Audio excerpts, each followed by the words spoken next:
Hello, I am Cheryl L. Davis, and this is my University of Houston Master's Program in Learning, Design, and Technology 2023 Capstone.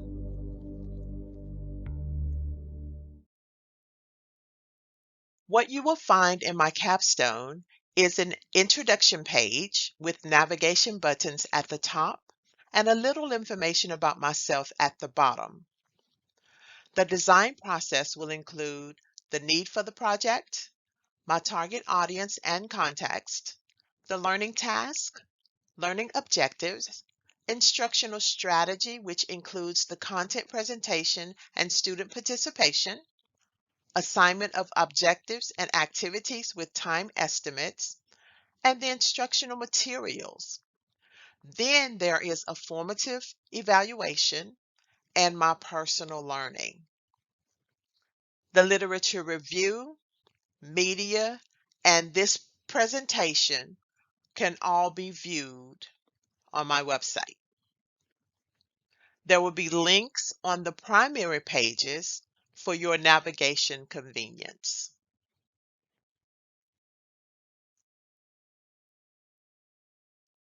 I live and I work in the city of Austin as an organizational development and training specialist senior, and that simply means I design curriculum and occasionally teach training classes for the city of Austin.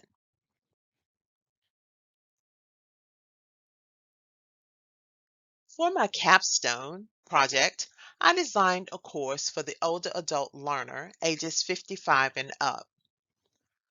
The focus of this project is on the learning experience of the older adult as they navigate learning with the use of technology. So why did I choose to focus on the older adult learner? Very good question, and I'm glad you asked. I focused on the older adult learner because that's where I find myself. At the age of 58, I decided to go back to school and finish my degree. And things were so different with the use of technology and navigating throughout systems that it was just not always easy for me. So, because older adults are living longer, working longer, and learning longer, there is a need for designers to pay closer attention to the course design, keeping in mind that as technology continues to advance, usability, along with other key components, is an important factor in the design process.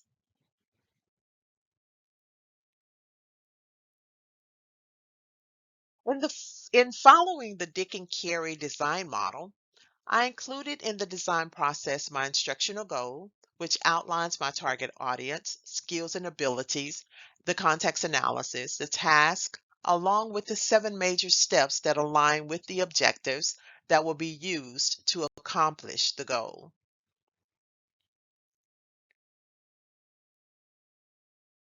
The final project will be graded via checklist and rubric, and these both will be available for the learner so that at any point in time they can check their work, make sure that they've not missed any steps, and that way there's no surprises at the end.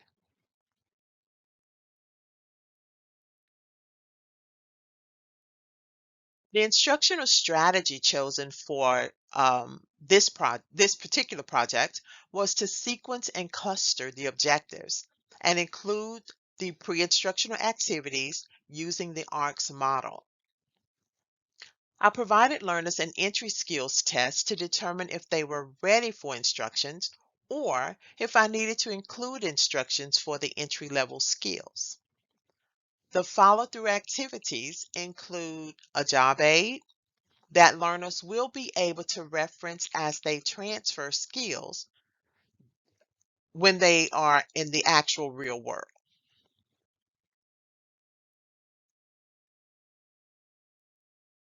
For my formative evaluation plan, I plan to conduct a one-to-one and a small group evaluation.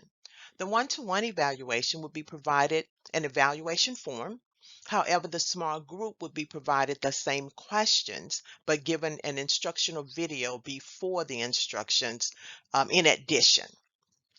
I conducted the one-to-one evaluation with one learner from my target audience.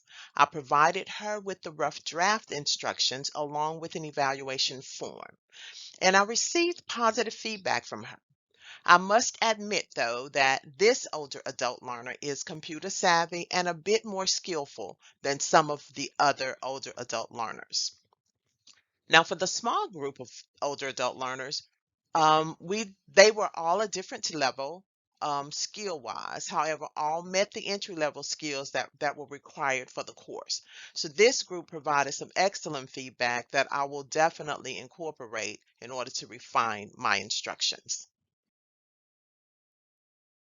The instructions will be delivered in a few different ways. There will be an introduction course video where I'll pretty much provide learners with everything they need to know about the course. This includes the objectives and the instructional goals and that type of thing, and the 7 major steps. Um, then we'll have some of the steps will be delivered via screencast, others PowerPoint, and then I do have some steps that's going to be delivered via job aid or visual aid.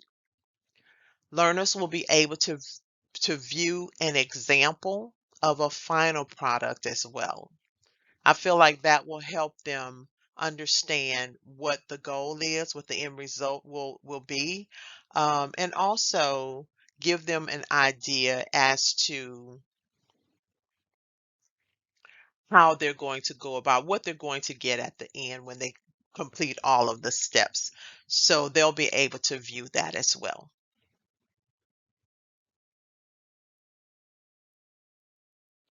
As I stated earlier, my focus has been on the older adult learner because that is who I am.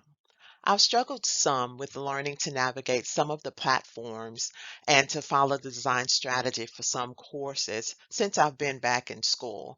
Over the years, I've learned a lot on the job, don't get me wrong, because I have been training and designing for the adult learner for a large part of my career. Not so much with the older adult focus, but adult learners nonetheless. The Dick and Carey model has provided me with a lot of the knowledge that I've needed for quite some time to enhance my designer skills. And not only this model, but throughout this program, I've been introduced to several instructional strategies and tools that I am now using for my design. My literature review research focused on the factors that impact the online learning experience of the older adult learner. Now, I must admit that I was not too surprised with some of the factors that have an impact on learning for the older adult. Again, I've experienced some. But in this section of the website, you will see an overview that introduces the review of the project itself. Then there is a copy of the actual PDF displayed that you can actually read through if you desire. And I've provided a video summary of the review as a whole. Now, this research was an intense experience for me, and I was able to attain a lot of information about the attitudes, not only those of the adult learner, but how they receive and feel about learning and technology, but how other age groups view the older adult learner. And again, I stated earlier that I was 58 when I went back for my bachelor's, and so I do understand how some of those attitudes of others can, I don't want to say discourage, but they can impact those of us that's older and in the classroom with other age groups and encounter some of those attitudes. Finally, for my media section, I added a couple of podcasts to the website, both relating to the older adult learner. Episode 1 focuses on the adult learner, and it was created early on in the program, my very first podcast, as a matter of fact. And episode 2 focuses on the thoughts of the older adult learner. This program has been rewarding for me, and I have truly enjoyed my experience. I have so much to build on as I continue to work in this field, at least for another 5 years or so. But yes, I am super happy that I chose the Learning Design and Technology program to enhance my knowledge and growth as a designer. Thank you so much for your time and attention.